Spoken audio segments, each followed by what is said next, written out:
This morning in worship, we continued our sermon series that takes a look at some of the texts of the Acts of the Apostles with the story of Tabitha, whose Greek name was Dorcas, in Acts chapter 9.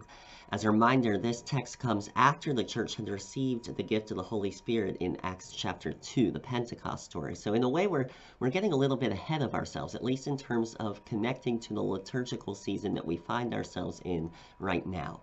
Or are we? Yes, Pentecost is not for another few weeks, and we're going to need to double back to Acts chapter 2 on June 9th to celebrate Pentecost.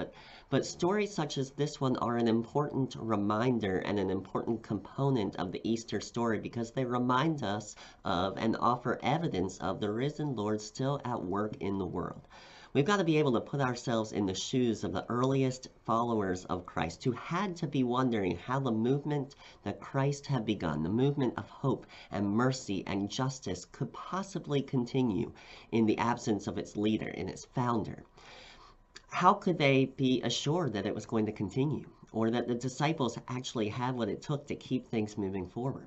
That might very well be why Luke, the writer of Acts, spent so much time describing surprising and inexplicable encounters that just could not be described or explained by human power. Saul's conversion on the road to Damascus, the healing of a paralyzed man named Aeneas, and in today's passage, Peter raising Tabitha from the dead back to life. All of these stories are reminders and reassurances that the ministry and the mission and the movement initiated by Christ and which began at the beginning of time would continue on. That is a ministry that can and will and must continue, that not even the powers of death itself could stop it.